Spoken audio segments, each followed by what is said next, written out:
Early December 1943. Cairo, Egypt. The pen hovered over the paper as President Franklin Delano Roosevelt prepared to write words that would change the course of military history. His aide, Harry Hopkins, had just returned from a crucial conversation with General George C. Marshall, the man everyone assumed would lead the greatest military operation ever conceived. But Roosevelt could not shake a single thought that had haunted him for weeks. "I cannot sleep at night with him out of Washington." The decision was about to be made, and it would leave America's most aggressive combat general on the sidelines, while a master coordinator who had never led troops in battle would command the invasion of Europe. What none of them knew was that this choice would transform both the nature of command and the very definition of military greatness. The mathematics of supreme leadership were being calculated not in battlefield victories, but in organizational mastery that would prove more decisive than any single general's tactical prowess. The question had been building toward this moment since May 1943, when the Tunisian campaign ended with the surrender of approximately 267,000 Axis soldiers in North Africa.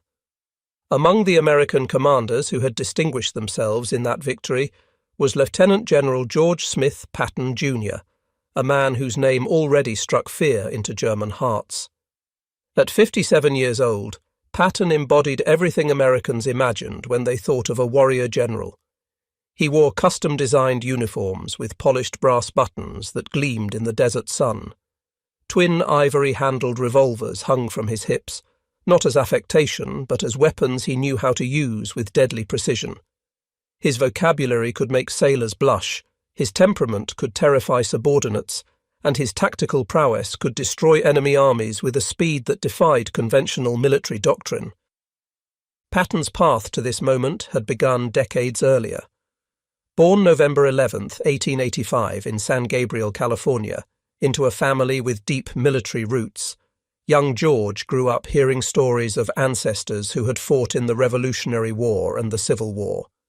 His grandfather had been a Confederate colonel killed at the Third Battle of Winchester. This heritage shaped Patton's identity from childhood. He struggled with dyslexia, a condition unrecognized at the time, making academic work difficult. Yet he compensated with an iron will and obsessive determination. He attended the Virginia Military Institute for 1 year before entering West Point in 1904. Academic struggles forced him to repeat his first year, but he graduated on June 11, 1909, ranking 46th out of 103 cadets. Even then, his aggressive spirit and fierce competitiveness marked him as different from his peers. After graduation, Patton's career took an unusual turn when he competed in the 1912 Stockholm Olympics as part of the modern pentathlon. He finished 5th overall despite a controversial pistol shooting score that many believed should have been higher. This experience with international competition reinforced his belief in personal excellence and his conviction that America needed warriors who could match any opponent in the world. His athletic prowess, combined with his social connections through marriage to Beatrice Ayer, daughter of a wealthy Massachusetts industrialist, gave him resources and opportunities that accelerated his career. Patton's first combat experience came in 1916 during the Pancho Villa expedition into Mexico. Serving as an aide to Brigadier General John J. Pershing, the young lieutenant led a motorized raid against Villa's forces that resulted in the deaths of 3 of Villa's men, including one of his captains. Patton personally shot 2 men with his ivory-handled revolvers, then strapped their bodies to the hoods of his vehicles and drove back to headquarters. This action, brutal and dramatic, brought him national attention as newspapers called him the first American officer to use motorized vehicles in combat. More importantly, it cemented his relationship with Pershing, who would become his mentor and protector for decades. When America entered World War I in 1917, Patton accompanied Pershing to France. There he found his true calling, armoured warfare. The tank was a new weapon, primitive and unreliable, but Patton immediately grasped its potential. He established the United States Tank School at Langres, France, personally writing the training doctrine and operational procedures. He studied French tank tactics, interviewed British tank commanders, and developed American methods that emphasized speed and aggressive action. In September 1918, Patton led the newly formed Tank Corps into combat during the Meuse-Argonne offensive. He was wounded by machine gun fire while leading his tanks forward on foot, an injury that earned him the Distinguished Service Cross and established his reputation for personal bravery under fire. After the war, Patton became one of the American Army's leading advocates for mechanized warfare. Throughout the 1920s and 1930s, he published articles, conducted experiments, and argued relentlessly that future wars would be won by fast-moving armoured forces. He collaborated with Major Dwight Eisenhower, whom he had met in 1919, on tank development and doctrine. The two men, despite their different personalities, shared a vision of mechanized warfare that Army leadership found too expensive and too radical. Budget constraints and conservative thinking kept the tank relegated to infantry support roles, but Patton never stopped pushing for change. He designed the M1913 cavalry sabre, known as the Patton Sabre, and wrote extensively on cavalry tactics, always seeking ways to maintain offensive mobility in modern warfare. By 1940, as war engulfed Europe, Patton's moment had arrived. Promoted to brigadier general in October 1940, he took command of an armoured brigade and began training troops in the aggressive tactics he had spent 2 decades developing. He established the Desert Training Center in California's Mojave Desert, creating a vast facility where American forces learned to fight in conditions similar to North Africa. His training methods were harsh, his standards impossibly high, but soldiers who survived his regimen became some of the Army's most effective combat units. When Operation Torch was launched in November 1942, Patton commanded the Western Task Force, landing 35,000 men on the beaches of Morocco in the first major American offensive against Axis forces. The Morocco landings showcased Patton's abilities. Despite facing Vichy French resistance, rough seas and coordination challenges, Patton's forces secured their beachheads and pushed inland. Casablanca fell within 3 days. The Sultan of Morocco, impressed by Patton's military bearing and success, presented him with the Order of Wissam Alawite, with a citation reading in French. The lions in their dens tremble at his approach. More importantly, Patton demonstrated that American forces could execute complex amphibious operations and defeat determined opposition. This success earned him promotion to lieutenant general and greater responsibilities in the North African campaign. When American forces suffered their first major defeat at Kasserine Pass in February 1943, it was Patton who received the call to restore order and morale. The battle had been a disaster. German forces under Field Marshal Erwin Rommel had smashed through American lines, inflicting over 6,000 casualties and destroying or capturing substantial equipment. Major General Lloyd Fredendall, the Second Corps commander, had proven inadequate for the task. On March 6, 1943, Patton replaced him and immediately began transforming the demoralized corps. He instituted strict uniform regulations, demanding that every soldier wear a helmet and complete uniform at all times, even far behind the lines. He established rigorous schedules and inspections. He moved constantly through his units, talking to soldiers, examining equipment, checking positions. He demanded aggressive patrolling and offensive action even when on the defensive. Within days, the change was visible. Soldiers stood straighter, responded crisper, fought harder. Patton brought Major General Omar Bradley as his deputy commander, recognizing Bradley's steady competence as the perfect complement to his own flamboyant aggression. Together they rebuilt Second Corps into an effective fighting force. When American forces next engaged the Germans at El Guetar in late March 1943, they held their ground and counterattacked successfully. Patton had proven that American soldiers could match German veterans if properly trained, disciplined and led. This success validated his methods and established him as one of America's most effective combat commanders. The Sicily campaign in July 1943 further enhanced Patton's reputation, while simultaneously creating the crisis that would alter his future. Operation Husky, the invasion of Sicily, saw Patton commanding the 7th Army with 90,000 men landing on the island's southern beaches on July 10, 1943. His mission was ostensibly to protect the left flank of British General Bernard Montgomery's 8th Army as it drove north toward Messina. But Patton had no intention of playing second fiddle to the British.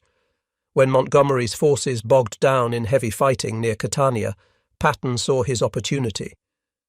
Patton launched a lightning campaign westward across Sicily, capturing Palermo on July 22nd in a rapid advance that stunned friend and foe alike. Then he turned his army eastward, racing along Sicily's northern coast toward Messina in direct competition with Montgomery. The race became personal, with both generals driving their forces hard to reach the strategic port first. Patton won, arriving in Messina on August 17, 1943, beating Montgomery by several hours. The victory was militarily questionable, as many argued Patton had chased glory instead of trapping German forces, but it established his reputation as a bold, aggressive commander who achieved objectives others thought impossible. Sicily fell in 38 days, with Allied casualties totaling approximately 24,850. The campaign knocked Italy out of the war and opened the Mediterranean for Allied shipping. But amid this triumph came the incidents that would overshadow Patton's military achievements and fundamentally alter his career trajectory. On August 3, 1943, Patton visited the 15th Evacuation Hospital near Nicosia. Walking through the wards, he encountered Private Charles H. Cool, a 26-year-old soldier from Indiana who had been hospitalized for what doctors diagnosed as battle fatigue or combat exhaustion. The soldier showed no visible wounds. Patton, who believed such conditions represented cowardice, demanded to know what was wrong with the man. When told the soldier was nervous and could not take the shelling, Patton exploded. He slapped Cool across the face with his gloves, called him a coward, and ordered him back to the front immediately. Medical personnel were shocked, but the incident was reported through medical channels and temporarily contained. 7 days later, on August 10th, Patton visited the 93rd Evacuation Hospital. There he encountered 21-year-old Private Paul G. Bennett, another soldier diagnosed with battle fatigue. Bennett had served effectively in combat for 4 years but had reached his breaking point. When Patton asked what the trouble was and Bennett replied he guessed he could not take it, Patton's rage exceeded even his first outburst.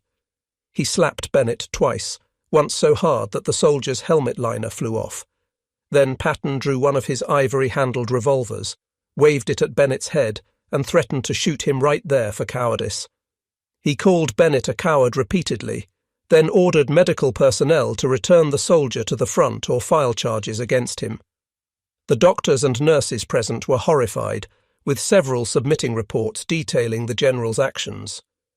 These reports reached Lieutenant General Omar Bradley, now commanding 2nd Corps, who locked them in his safe out of loyalty to his former commander. But separate reports went through medical channels to the Surgeon General's office, eventually reaching General Dwight Eisenhower on August 16th. Eisenhower faced an agonizing decision. Patton was arguably the Allies' most effective combat general, a man whose tactical abilities and aggressive spirit were considered essential for future operations. But he had assaulted subordinates, threatened to execute a soldier, and violated both military law and basic human decency. The incidents revealed a character flaw, an inability to control his temper that raised serious questions about his fitness for high command. Eisenhower chose a middle path. He sent Patton a scorching letter dated August 17th, stating that while firm measures were sometimes necessary, this does not excuse brutality, abuse of the sick, nor exhibition of uncontrollable temper in front of subordinates. Eisenhower ordered Patton to apologize personally to both soldiers, to the medical personnel who witnessed the incidents, and to every division in his army. Patton complied, though the apologies were painful and humiliating. He visited each division, admitted his actions were wrong, and asked for understanding. Many soldiers respected his willingness to admit error. Others lost faith in him. But the incidents remained secret outside military channels.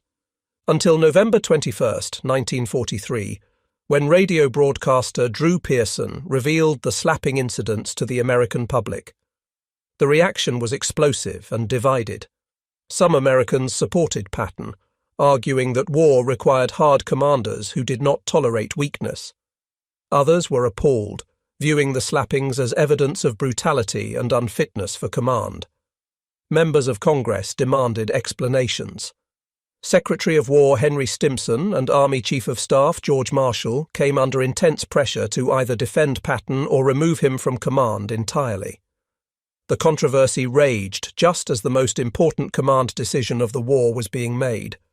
That decision involved not just Patton, but also two other extraordinary military leaders whose careers had taken very different paths. Dwight David Eisenhower had been born on October 14, 1890, in Denison, Texas, into a family of modest means. His father worked as a mechanic at a creamery, and young Dwight grew up in Abilene, Kansas, in circumstances far humbler than Patton's privileged upbringing. Eisenhower attended West Point not from military passion, but because it offered a free college education. He graduated on June 12, 1915, ranking 61st in a class of 164 cadets. That class, later called the class the Stars fell on, would produce 59 generals, but in 1915, Eisenhower seemed an unlikely candidate for greatness. Eisenhower's early career was marked by frustration. When America entered World War I, he desperately wanted combat command, but the Army assigned him to train tank units at Camp Colt in Pennsylvania. He proved exceptionally good at training and organization, establishing an effective tank school that prepared thousands of men for combat. But he never got overseas. The war ended before he could deploy, leaving him feeling he had missed the defining experience of his generation. After the war, he reverted to his permanent rank of captain, then was promoted to major, but advancement seemed glacially slow. In 1919, Eisenhower participated in the Army's transcontinental motor convoy, a 2-month trek across America that demonstrated the terrible condition of American roads. This experience, combined with his tank training, convinced him that future wars would require mobile mechanized forces and good infrastructure. He met Major George Patton that same year at Fort Meade, Maryland, where both men were assigned to tank units. Despite their vastly different personalities and backgrounds, they became friends and collaborators. They spent hours discussing tank tactics, experimenting with equipment, and writing articles advocating for armoured warfare. Their superiors, however, remained committed to traditional doctrine, and both men faced criticism for their radical ideas. Throughout the 1920s and 1930s, Eisenhower's career progressed through a series of staff assignments that showcased his organizational abilities while keeping him far from combat commands. He attended the Command and General Staff School at Fort Leavenworth, graduating first in his class of 275 officers in 1926. This academic success brought him to the attention of senior officers who valued staff work and strategic thinking. He served as a speechwriter and aide to General John J. Pershing, helping the aging general write his memoirs. He worked under Brigadier General Fox Connor in Panama, where Connor became his mentor and shaped his understanding of coalition warfare and military history. Connor told Eisenhower that another world war was inevitable, and that when it came, America would fight as part of an alliance, probably alongside Britain and France. In 1933, Eisenhower became an aide to General Douglas MacArthur, then Army Chief of Staff. The relationship was difficult. MacArthur was imperious, brilliant, and convinced of his own genius. Eisenhower, more modest and practical, often found himself smoothing over conflicts MacArthur created with Congress and the Roosevelt administration. When MacArthur went to the Philippines in 1935 to build that nation's defense forces, Eisenhower accompanied him as his assistant. The 6 years in the Philippines, from 1935 to 1939, were frustrating professionally but educational. Eisenhower learned diplomacy, navigating the complex relationships between American military advisors, Filipino politicians, and MacArthur's enormous ego. He learned that military operations required political support, that coalition warfare demanded compromise, and that patience and tact often achieved more than confrontation. When Eisenhower returned to the United States in 1939, war had already begun in Europe. His career accelerated rapidly as the Army desperately needed experienced staff officers to manage expansion and mobilization. He impressed everyone with his organizational abilities, his clear thinking, and his capacity for sustained hard work. In 1941, he participated in large-scale military exercises in Louisiana that showcased the Army's growing mechanized capabilities. His performance caught the attention of General George C. Marshall, the Army Chief of Staff, who was building a network of talented officers to manage the coming war. When Japan attacked Pearl Harbor on December 7, 1941, Marshall summoned Eisenhower to Washington and assigned him to the War Plans Division. Eisenhower's first assignment was to develop a strategy for the Pacific Theater. He worked exhausting hours, often sleeping in his office, producing clear, practical plans that impressed Marshall. In February 1942, Marshall promoted Eisenhower to head the War Plans Division, making him responsible for strategic planning across all theaters. Eisenhower advocated for a Europe-first strategy, arguing that Germany posed the greatest threat and that defeating Hitler must be the Allies' priority. His clarity of thought and his ability to see the big picture while managing countless details made him indispensable to Marshall. In June 1942, Marshall sent Eisenhower to London as Commanding General of the European Theatre of Operations. It was an extraordinary promotion for a man who had never commanded troops in combat, but Marshall recognized that Eisenhower possessed unique skills for coalition warfare. Eisenhower's mission was to establish American forces in Britain, maintain alliance cooperation, and plan for an eventual invasion of France. He proved masterful at working with the British. He established rapport with Winston Churchill, gained the trust of British military leaders, and created an integrated Allied headquarters where American and British officers worked side by side. His diplomatic skills, his willingness to compromise on minor points while maintaining firmness on essentials, and his genuine belief in Allied cooperation made him remarkably effective. When Operation Torch was launched in November 1942, Marshall chose Eisenhower as Supreme Allied Commander, despite his lack of combat experience. Torch was politically complex, requiring coordination with French forces of uncertain loyalty while managing British and American commands with different strategic priorities. Eisenhower handled the political complications brilliantly, negotiating ceasefires with French commanders, managing the volatile situation around Admiral François Darlan, and keeping Allied forces focused on defeating the Germans. The campaign succeeded, and Eisenhower's reputation grew. He had proven he could command a coalition in combat operations, even if he personally never led troops in battle. The third man central to the command decision was George Catlett Marshall, born December 31, 1880, in Uniontown, Pennsylvania.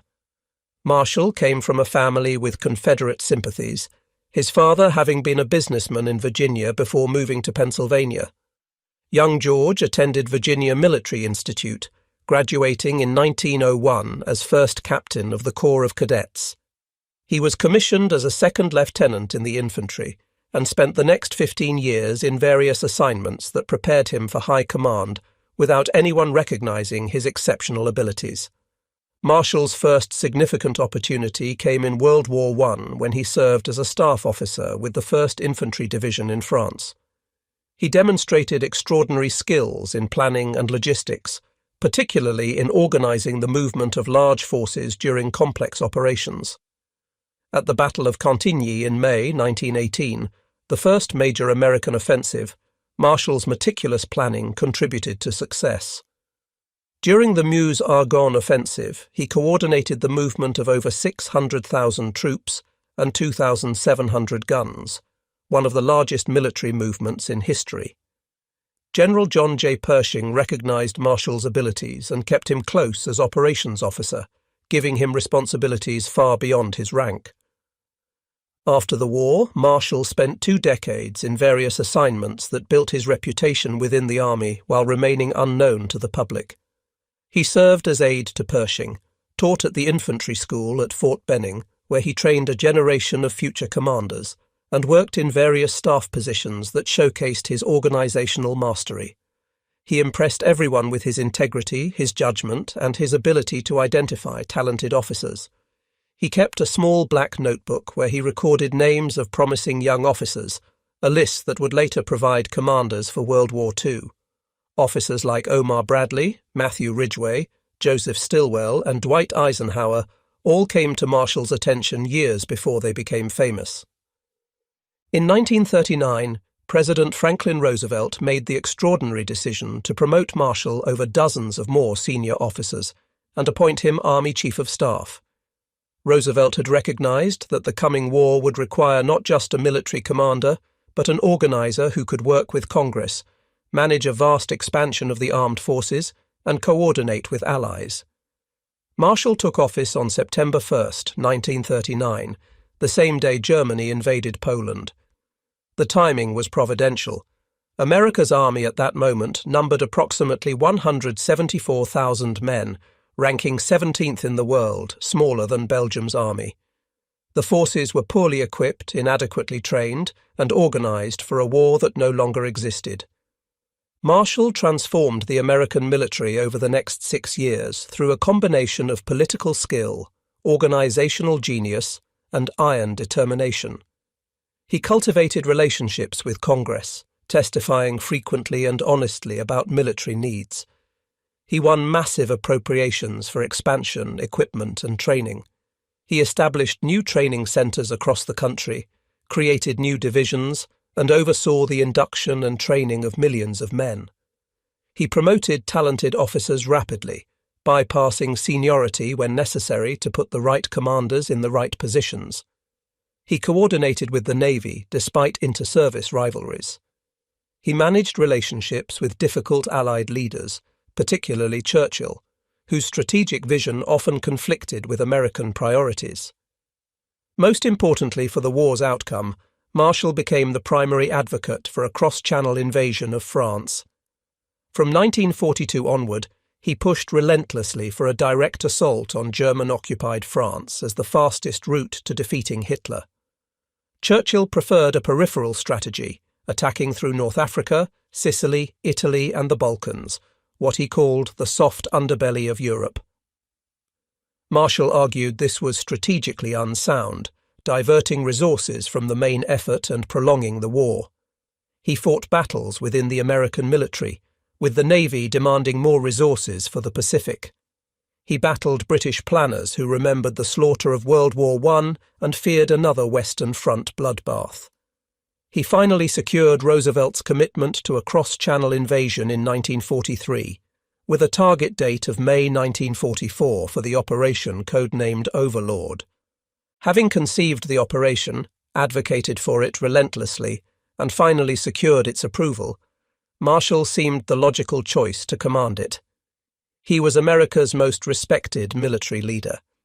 Churchill called him the organizer of Allied victory. Stalin trusted him. Roosevelt relied on him absolutely. The British would accept him as Supreme Allied Commander, despite their preference for one of their own commanders. Pershing, now in his 80s, wrote to Roosevelt urging Marshall's appointment. Members of Congress expected it. Military historians assumed it. Marshall himself, however, never campaigned for the position. When asked his preference, he consistently replied that the president must decide what was best for the country, not what was best for George Marshall. Roosevelt faced an agonizing choice. Marshall deserved the command. His strategic vision had shaped Allied strategy. His organizational abilities were unmatched. But Marshall's value in Washington was irreplaceable. He coordinated the global war effort across multiple theaters. He managed relationships with Congress, ensuring continued support and appropriations. He worked with the British chiefs, the Navy, and difficult personalities like Douglas MacArthur, who commanded in the Pacific. He maintained the industrial mobilization that provided weapons and supplies. Admiral Ernest King and Admiral William Leahy, members of the Joint Chiefs of Staff, strongly opposed removing Marshall from Washington, arguing that no other officer could perform his essential functions. The conferences in Cairo and Tehran in November-December 1943 brought the decision to a head. Stalin demanded to know who would command Overlord, suspecting Anglo-American delays and wanting assurance that the invasion would actually happen. Churchill supported Marshall, but privately worried about losing such an effective coalition manager. Roosevelt wrestled with the decision, torn between rewarding Marshall's service and maintaining his irreplaceable contribution in Washington. He sent Harry Hopkins to Marshall in Cairo during the first week of December to gauge his preference. Marshall refused to state one, saying only that he would support whatever decision Roosevelt made wholeheartedly. Roosevelt then invited Marshall to a private meeting on December 5, 1943. According to Marshall's later recollection, Roosevelt, after considerable hedging, asked directly what Marshall wanted to do. Marshall gave the same answer. Personal feelings could not matter when the issue was too important to the nation. Roosevelt reportedly replied, "I feel I could not sleep at night with you out of the country." The president had made his decision. Marshall would remain as Army Chief of Staff, coordinating the global war. Someone else would command Overlord. On December 7, 1943, exactly 2 years after Pearl Harbor, Roosevelt informed Eisenhower of his appointment. The message was characteristically brief and informal. "Well, Ike, you are going to command Overlord." Eisenhower was stunned. He had assumed Marshall would receive the command and had been preparing to return to Washington to take over Marshall's position as Chief of Staff. Now he faced the greatest military responsibility in history. That same day, Marshall wrote a note to Stalin and Churchill informing them of Eisenhower's appointment. Marshall sent Eisenhower a copy with a brief handwritten message. "Dear Eisenhower, I thought you might like to have this as a memento. It was written very hurriedly by me as the final meeting broke up yesterday, the President signing it immediately. GCM." The decision made profound sense once its logic became clear. Overlord was not primarily a tactical operation requiring battlefield genius. It was the most complex organizational challenge in military history, requiring coordination of forces from multiple nations with different command structures, strategic priorities, and tactical doctrines. The operation would involve over 3 million men, nearly 7,000 ships, 11,000 aircraft, and countless supporting elements. Success would depend on diplomatic skill in managing alliance politics, organizational mastery in coordinating complex movements, strategic vision in seeing how tactical operations fit into larger objectives, and the ability to make subordinates from different nations work together effectively. Eisenhower possessed exactly these qualities. His natural charisma made him universally liked. British troops trusted him. Churchill respected him despite their occasional disagreements. Even Charles de Gaulle, notoriously difficult and suspicious of Anglo-American intentions, found Eisenhower acceptable. Eisenhower's strategic thinking encompassed not just military operations, but political consequences, economic factors, civil affairs, and public opinion. He understood that modern war was as much political as military. He had proven in North Africa and Sicily that he could manage complex coalitions under combat conditions. Most crucially, he had developed a leadership style that made subordinates feel valued while maintaining absolute authority. He listened to criticism, admitted mistakes, and learned continuously. These qualities made him ideal for supreme command of a coalition where unity of effort mattered more than tactical brilliance. As Eisenhower established his headquarters in London in January 1944, he immediately confronted challenges that validated Roosevelt's judgment. The first involved command structure. The initial plan, developed under British Lieutenant General Frederick Morgan, called for a 3-division assault on a narrow front. Eisenhower, reviewing the plan, immediately recognized it as inadequate. He insisted on expanding to 5 divisions landing on a broader front, giving more flexibility and reducing vulnerability to German counterattack. This expansion required more landing craft, more air support, more supplies, all of which were in short supply. Eisenhower had to negotiate with Churchill, with the combined chiefs of staff, and with naval commanders to secure the resources needed. His diplomatic skills and his ability to make compelling arguments won agreement for the expanded operation. The second challenge involved ground commanders. British General Bernard Montgomery would command all ground forces during the initial assault, including both British and American armies. This arrangement pleased the British, but created resentment among some American generals who viewed Montgomery as cautious and arrogant. Eisenhower made the system work by clearly delineating responsibilities, giving Montgomery operational control during the landing phase, while planning to shift authority to American commanders once the breakout occurred. He managed Montgomery's difficult personality, deflected criticism, and kept the coalition functioning effectively. The third and most sensitive challenge was Patton.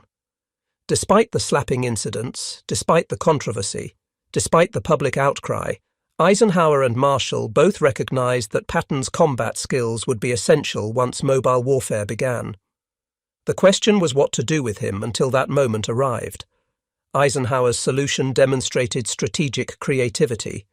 Patton would command Third Army, which would be activated only after the invasion succeeded and a breakout occurred. Until then, Patton would serve as the centerpiece of the most elaborate deception operation in military history. Operation Fortitude was conceived to mislead German intelligence about where and when the invasion would occur. The concept was simple. Make the Germans believe the main invasion would strike Pas de Calais, the narrowest point of the English Channel and the obvious choice for a cross-channel assault. The Allies would actually invade Normandy, which offered better beaches and room for manoeuvre, but the Germans must continue believing Calais was the target even after Normandy landings began. This deception required creating a fictional army that appeared to be preparing for invasion. The Phantom Force was designated 1st United States Army Group, abbreviated FUSAG. It existed only on paper, in fake radio transmissions, in dummy equipment positioned around Dover and southeastern England, and in reports from German spies who were actually British double agents. But FUSAG needed a commander whose appointment would seem logical and whose reputation would make the threat credible. There was only one choice. Patton, sidelined by controversy but recognized by Germans as the Allies' most dangerous combat commander, became FUSAG's commander in early 1944. The Germans accepted this completely. Their intelligence services, the Abwehr and the SD, devoted enormous resources to tracking FUSAG. They photographed dummy landing craft built from scaffolding tubes and canvas. They intercepted radio transmissions from mobile units simulating 11 non-existent divisions. They received reports from agents who were actually under British control through the double-cross system. Most convincingly, they saw Patton touring installations, giving speeches, meeting with subordinate commanders. Every bit of intelligence confirmed that Patton commanded a massive force preparing to strike Calais. German commanders believed the deception because it made strategic sense. Calais offered the shortest sea crossing, only 20 miles compared to Normandy's 100 miles. Calais provided the most direct route to Germany and the vital Ruhr industrial region. Most importantly, they knew Patton was the Allies' best tactical commander. German Field Marshal Gerd von Rundstedt, when later asked about Allied commanders, stated that Patton was your best. Erwin Rommel had studied Patton's tactics in North Africa. Hitler reportedly called him that crazy cowboy general, a mixture of dismissal and grudging respect. German logic dictated that the Allies would use their best combat commander for the main invasion, not a secondary operation. Therefore, wherever Patton was, the main invasion would come. The deception included one particularly audacious element. General Hans Kramer, who had commanded a panzer division in North Africa before capture in May 1943, was being repatriated due to poor health. Before his departure in May 1944, British intelligence arranged for him to dine with Patton. Throughout the evening, Patton, presented as FUSAG commander, mentioned Calais and invasion preparations.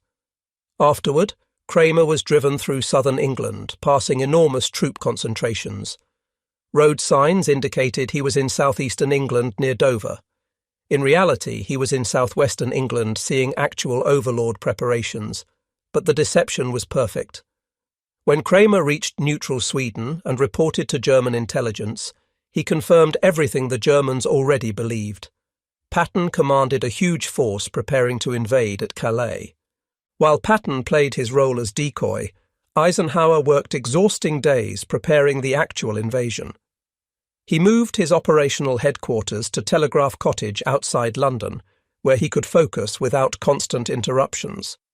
He personally visited every division scheduled to participate in the assault, speaking to soldiers, projecting confidence, building trust. By June 1944, he had visited all American, British and Canadian assault units, often spending hours talking with men who would carry out his orders. Soldiers responded to his genuine warmth and obvious concern for their welfare. They saw not a distant commander, but a leader who understood what he was asking them to do. Eisenhower also made the hardest decisions a commander faces. He approved the airborne assault despite predictions of 70% casualties for paratroops dropping behind enemy lines. He understood the risk, but recognized that without airborne forces securing the invasion flanks, the entire operation might fail. He wrestled with weather, as D-Day was originally scheduled for June 5th, but terrible storms forced postponement. His meteorologists predicted a brief improvement on June 6th, followed by more bad weather.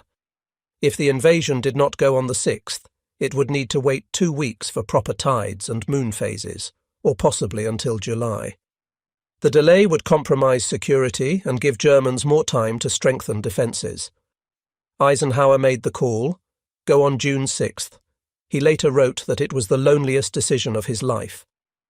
On the evening of June 5th, as troops loaded onto ships and aircraft prepared for takeoff, Eisenhower visited the 101st Airborne Division at their airfield near Newbury. These paratroopers would drop into Normandy hours before dawn, securing bridges and road junctions. Their casualties were expected to be severe. Eisenhower walked among them, talking quietly, joking about fishing, asking about hometowns. A photographer captured an iconic image. Eisenhower speaking with Lieutenant Wallace Strobel, whose face showed the tension all soldiers felt. After the visit, Eisenhower returned to headquarters and wrote a message accepting full responsibility if the invasion failed. He carried it in his pocket, ready to release it if needed. The message read, "Our landings have failed and I have withdrawn the troops. My decision to attack at this time and place was based upon the best information available. The troops, the air and the navy did all that bravery and devotion to duty could do. If any blame or fault attaches to the attempt, it is mine alone." June 6, 1944, dawned with clearing skies over the English Channel. At 6:30 in the morning, American, British and Canadian soldiers stormed 5 beaches across 50 miles of Normandy coastline.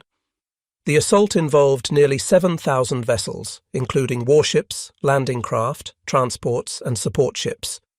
Over 11,000 aircraft provided air support. By day's end, approximately 156,000 Allied soldiers had landed in France. Casualties totaled roughly 10,000, with Omaha Beach accounting for most American losses, where fierce German resistance nearly threw attackers back into the sea. But the invasion succeeded. By midnight, Allied forces held their beachheads. The liberation of Western Europe had begun. Eisenhower's careful planning and diplomatic skills had produced success. The expanded assault front prevented German forces from concentrating against a single point. The airborne drops, despite heavy casualties and scattered deployment, confused German commanders and delayed reinforcements. Naval gunfire provided crucial support to struggling infantry. Air superiority prevented German aircraft from attacking vulnerable ships and troops. Most critically, the deception worked perfectly. As fighting raged in Normandy, Hitler refused to commit his armoured reserves, convinced the real invasion would still come at Calais. The German 15th Army remained near Calais, waiting for Patton. For 7 weeks after D-Day, substantial German forces stayed at Calais instead of reinforcing Normandy. British double agents, particularly Juan Pujol Garcia, codenamed Garbo, continued sending messages through German intelligence networks describing Fusag's preparations and explaining why the Calais invasion was delayed. Hitler believed these reports. He kept armoured divisions that might have crushed the Normandy beachhead waiting for an invasion that would never come. The Allies had hoped the deception might buy them 2 weeks. It bought them 7. Every German division at Calais was one fewer in Normandy, a strategic advantage worth dozens of tactical victories. Patton learned of the Normandy invasion like everyone else, by listening to BBC radio on the morning of June 6th. He was devastated. Despite understanding his role in the deception, despite knowing his importance to the plan, he felt he was missing the greatest military operation in history. He wrote to his wife Beatrice, "It is hell to be on the sidelines and see all the glory eluding me, but I guess there will be enough for all." To his son George at West Point he wrote, "This group of unconquerable heroes whom I command are not in yet, but we will be soon. I wish I was there now, as it is a lovely sunny day for a battle, and I am fed up with just sitting." But Patton's absence was his greatest contribution. His reputation alone, his role as phantom commander of a fictional army, tied down German reserves and convinced Hitler that Normandy was a diversion. It was history's greatest irony. Patton achieved his most strategically important victory in a battle where he played no active role. His mere reputation, exploited brilliantly by Allied intelligence and Eisenhower's strategic vision, accomplished more than any tactical manoeuvre. On August 1st, 1944, after 2 months of fierce fighting in Normandy, Patton's Third Army officially became operational. The moment he had waited for had arrived. Operation Cobra, launched on July 25th, had finally broken German defensive lines west of St. Lo. Through that breach poured Patton's armoured divisions in a campaign of speed and aggression that stunned the German High Command. Patton employed tactics he had spent decades developing. His forces moved faster than German commanders thought possible, appearing in unexpected places, surrounding enemy units before they could react. The Third Army's advance across France became legendary. Patton's forces raced west into Brittany, then wheeled east toward Paris, then turned northeast toward the German border. By August 25th, American troops were entering Paris. By month's end, Third Army had liberated most of Brittany, closed the Falaise Gap trapping German forces, and captured dozens of towns and thousands of prisoners. Patton's armoured divisions advanced so rapidly that airborne units complained he kept overrunning their planned drop zones. In 30 days, Third Army covered ground that planners had estimated would require 6 months. The advance finally halted at the end of August when supply lines simply could not keep up. Gasoline consumption exceeded delivery capacity by enormous margins. Eisenhower faced a strategic choice. He could concentrate all available fuel and supplies on Patton, letting Third Army drive deep into Germany while other forces marked time. Or he could distribute resources across a broad front, allowing all Allied armies to advance steadily, but preventing any single deep penetration. Eisenhower chose the broad front strategy, believing it safer and more likely to achieve lasting success. Patton was furious, convinced he could have reached Berlin by Christmas if given supplies. The debate over broad front versus narrow thrust would continue for decades, but Eisenhower's decision reflected his strategic responsibility for the entire campaign, not just a single army's success. In December 1944, Eisenhower's strategic judgment was tested when Germany launched its final major offensive. Hitler had secretly assembled forces for a massive attack through the Ardennes forest, gambling everything on a desperate attempt to split Allied armies and recapture the vital port of Antwerp. On December 16th, 3 German armies struck American lines held by thinly stretched forces. The attack, later called the Battle of the Bulge, created a crisis requiring Eisenhower's finest performance as supreme commander. Within hours, Eisenhower was organizing the Allied response. He recognized immediately that the German attack, while dangerous, represented an opportunity if handled correctly. German forces were advancing beyond their supply lines, exposing themselves to counterattack. Eisenhower rushed reinforcements to threatened sectors, gave ground where necessary to preserve forces, and coordinated American, British, and French units to contain the penetration. Most crucially, he turned to Patton with an assignment that seemed impossible. The 101st Airborne Division was surrounded at Bastogne, a critical crossroads town. If Bastogne fell, German forces could push westward toward Antwerp. Eisenhower needed Patton to disengage from his current operations, pivot Third Army 90 degrees north, and attack into the southern shoulder of the German Bulge to relieve Bastogne. On December 19th, Eisenhower met with Patton and Bradley at Verdun to coordinate the response. When Eisenhower asked when Patton could attack, Patton replied he could move on December 22nd. Eisenhower, skeptical that an entire army could redeploy so quickly, called the estimate fatuous. But Patton was not exaggerating. He had anticipated this possibility. His intelligence officer, Colonel Oscar Koch, had predicted the German offensive through careful analysis of enemy movements. Patton had already directed his staff to prepare contingency plans. When he returned to headquarters in Nancy, he simply called his chief of staff and gave the code word for the operation they had already planned. Third Army executed one of the fastest and most complex manoeuvres in military history. Patton attacked on December 22nd, driving 3 divisions north through blizzards and frozen ground toward Bastogne. Despite terrible weather, despite German resistance, despite supply challenges, Third Army kept moving. On December 26th, elements of the 4th Armoured Division broke through to Bastogne, linking with the surrounded paratroopers.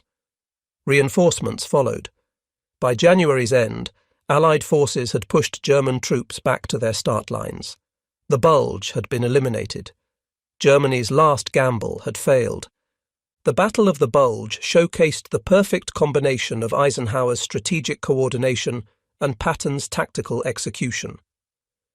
Eisenhower organized the entire Allied response, allocated resources, made strategic decisions about where to defend and where to counterattack. Patton provided aggressive tactical leadership, accomplishing what others thought impossible. Together they formed an unbeatable team, each contributing essential elements to victory. By March 1945, Allied forces were crossing the Rhine and driving into Germany. On March 1st, Third Army captured Trier, prompting a famous exchange. When Eisenhower's headquarters sent a message suggesting Patton bypass Trier, because capturing it would require 4 divisions, Patton replied, "Have taken Trier with 2 divisions. Do you want me to give it back?" The message typified Patton's aggressive confidence and his willingness to achieve objectives others considered too difficult. From March through May, Third Army raced across Germany. They liberated the Ohrdruf concentration camp, the first camp liberated by American forces. Patton forced local German civilians to tour the camp and witness Nazi atrocities. His forces captured vast numbers of prisoners, linked with Soviet forces advancing from the east, and penetrated deep into Czechoslovakia before orders halted their advance. When Germany surrendered on May 8, 1945, Third Army had compiled an extraordinary combat record. From August 1, 1944 to May 8, 1945, Patton's forces had liberated or conquered approximately 81,500 square miles of territory across France, Luxembourg, Belgium, Germany, Austria, and Czechoslovakia. They had captured roughly 1.28 million prisoners and inflicted an estimated 500,000 casualties on German forces. Third Army's own casualties, while significant, were lower proportionally than other Allied armies, validating Patton's philosophy that aggressive offence saved lives by destroying enemy forces before they could organise effective resistance. Yet it was Eisenhower's leadership that made all of this possible. His organisational mastery planned and executed the invasion. His diplomatic skills held the fractious coalition together through countless crises. His strategic vision guided operations from Normandy to the Elbe River.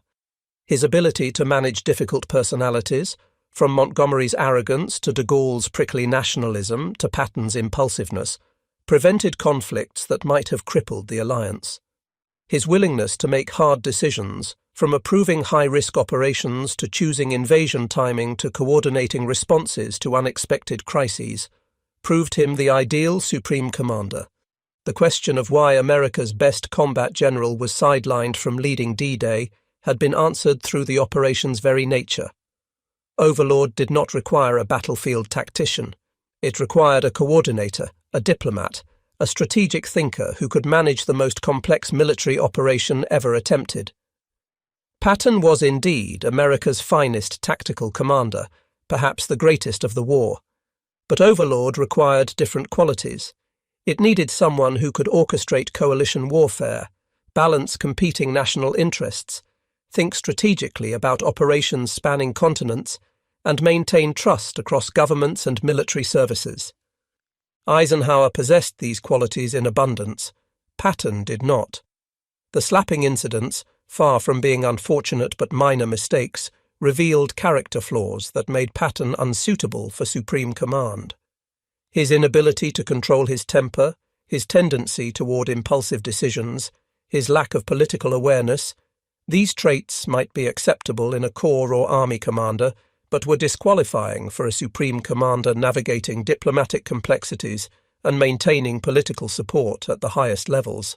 Roosevelt's choice of Eisenhower over Marshall demonstrated even greater wisdom. Marshall would have been an excellent supreme commander. His organizational skills were unmatched. His strategic vision was profound. His reputation was impeccable. But Marshall's true value lay in Washington, where he coordinated the global war effort, managed congressional relations, balanced multiple theaters, and maintained the political and logistical support that made victories possible. Removing Marshall to send him to Europe would have solved one problem while creating another. Eisenhower in Europe and Marshall in Washington proved the optimal combination. And Patton, despite being sidelined from Supreme Command and from D-Day itself, found his ideal role. His tactical genius and aggressive spirit were exactly what mobile warfare required once the invasion succeeded. Third Army's performance vindicated every claim about Patton's abilities.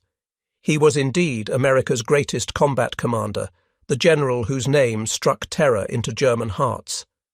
But he served under Eisenhower, executing a strategic vision developed by both Eisenhower and Marshall, playing his part in a comprehensive plan that required different skills at different levels.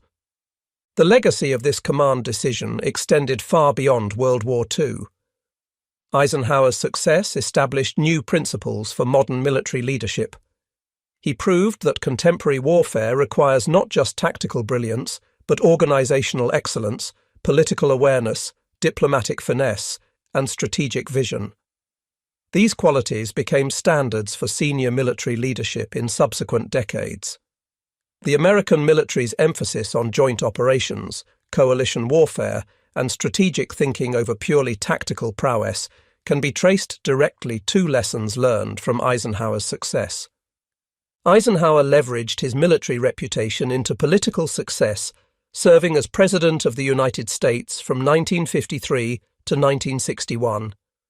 His presidency reflected the same qualities that made him an effective supreme commander: organizational competence, strategic thinking, coalition building, and to navigate complex situations without losing sight of larger objectives. He ended the Korean War, managed Cold War tensions without nuclear escalation, and established policies that guided American strategy for decades. His presidency demonstrated that skills required for supreme military command translated effectively to supreme civilian leadership. Patton never had that opportunity.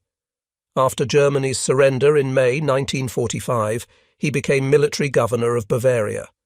Within months, he created new controversy. His reluctance to aggressively pursue denazification, his statements suggesting former Nazi party members could serve in administrative roles, and his suggestions that the Allies should immediately confront the Soviet Union brought criticism from Washington and the press. Eisenhower, sensitive to political pressures, removed Patton from Third Army Command in October 1945. On December 8, 1945, Patton was severely injured in a car accident near Mannheim, Germany. His staff car collided with an American truck, and Patton suffered a broken neck that left him paralyzed from the neck down. He was taken to Heidelberg Hospital, where doctors could do nothing for his injuries. 12 days later, on December 21, 1945, Patton died from pulmonary edema and congestive heart failure. He was 60 years old. He was buried in the American Military Cemetery in Luxembourg, among the soldiers he had commanded. His grave is marked with a simple white cross identical to those of the men who served under him. Marshall continued in public service after the war, serving in roles of extraordinary responsibility. President Truman appointed him special envoy to China in 1945, attempting to mediate between nationalists and communists. The mission failed, but Marshall gained insights into Asian affairs that shaped American policy. In 1947, Truman appointed Marshall as Secretary of State. In that role, Marshall proposed the European Recovery Program in a speech at Harvard University on June 5, 1947. The program, quickly named the Marshall Plan, provided massive American aid to rebuild Western Europe's devastated economy. Over 4 years, the United States provided over $12 billion in assistance, helping 16 European nations recover from war's destruction. The Marshall Plan prevented economic collapse, created prosperity that undercut communist appeal, and established American leadership in the post-war world. It was arguably as important to winning the peace as Overlord had been to winning the war. Marshall served briefly as Secretary of Defense during the Korean War, then retired in 1951. In 1953, he was awarded the Nobel Peace Prize for the Marshall Plan, becoming the only professional soldier ever to receive that honor. He died on October 16, 1959, at age 78, at Walter Reed Army Medical Center in Washington. He was buried at Arlington National Cemetery with full military honors. President Truman attended the funeral and later said Marshall was the greatest living American.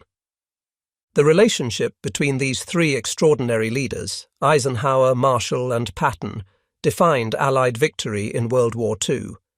Each contributed essential elements that complemented the others. Marshall provided strategic framework and global coordination from Washington. Eisenhower provided organizational execution and coalition management in Europe. Patton provided tactical excellence and offensive capability at the army level. No single one could have achieved victory alone. Together, with each serving where his unique talents had maximum effect, they formed an unbeatable combination. Roosevelt's wisdom in recognizing what role each should play proved decisive. The decision to sideline America's best combat general from leading D-Day was correct by every measure. D-Day succeeded through flawless organizational execution, not tactical genius. The invasion required coordinating millions of details across multiple services and nations. It required diplomatic skill to manage coalition tensions. It required strategic vision to integrate the invasion into the broader war effort. It required patience to wait for ideal conditions and courage to proceed when conditions were merely adequate. These were Eisenhower's strengths. Patton's strengths emerged later, when breakthrough enabled mobile warfare where aggressive tactics determined outcomes. Using Patton as a deception before D-Day, and as a combat commander afterward, demonstrated perfect understanding of how to employ each general where his abilities would have maximum impact. The mathematics of Allied victory were calculated not in terms of who was the best fighter, but who was the best coordinator. Not who could win battles, but who could manage the complex enterprise of coalition warfare. Not who struck fear into enemy hearts, but who maintained trust among fractious allies. By these measures, Eisenhower was the only choice for supreme command. Patton was indispensable as a tactical commander. Marshall was indispensable as strategic coordinator. But for the specific challenge of planning and executing D-Day, then managing the campaign from Normandy to Berlin, Eisenhower possessed precisely the right combination of skills. In choosing Eisenhower over both Marshall and Patton, Roosevelt demonstrated strategic thinking that characterized his wartime leadership. He understood that military organizations, like all complex human enterprises, require different capabilities at different levels. Qualities making an outstanding company commander differ from those needed at division level. Qualities making an excellent corps commander differ from those required at army level. And qualities needed for supreme command are different still. Roosevelt recognized that Overlord required supreme organizational and diplomatic capabilities more than supreme tactical abilities. He chose accordingly. The result was the liberation of Western Europe and the defeat of Nazi Germany. On June 6, 1944, when Allied soldiers stormed Normandy beaches, they did so under a command structure that perfectly matched capabilities to requirements. Eisenhower's organizational excellence had planned every detail. His diplomatic skills had maintained coalition unity. His strategic vision had identified the right approach. Marshall's support from Washington had provided resources and political backing. Patton, serving as a deception in England, had tied down German reserves through reputation alone. When Patton finally entered combat 2 months later, his tactical excellence exploited opportunities Eisenhower's planning had created. The greatest military operation in history succeeded because Roosevelt made the right command decision. America's best combat general was sidelined from D-Day not through any failing, but because the operation required different excellence. In choosing Eisenhower over Patton for supreme command, Roosevelt recognized that winning modern wars requires matching appropriate skills to specific challenges. Patton earned his glory in the breakout across France, in Baston's relief, in the drive through Germany. But D-Day belonged to Eisenhower, whose organizational mastery, diplomatic capability, and strategic vision enabled the 20th century's greatest military achievement. The decision to sideline Patton was not rejection, but recognition that supreme command required different talents Eisenhower possessed in exceptional measure. Both men, serving where their unique abilities had maximum effect, contributed decisively to Allied victory. The wisdom of Roosevelt's choice was proven by results: Europe's liberation, Nazi tyranny's defeat, and establishment of democratic peace enduring 8 decades. That legacy stands as testament to the principle that great leadership requires not just courage and tactical skill, but wisdom to place the right person in the right role at the right time. Roosevelt possessed that wisdom. His decision to sideline Patton from leading D-Day while giving supreme command to Eisenhower changed military history and shaped the modern world.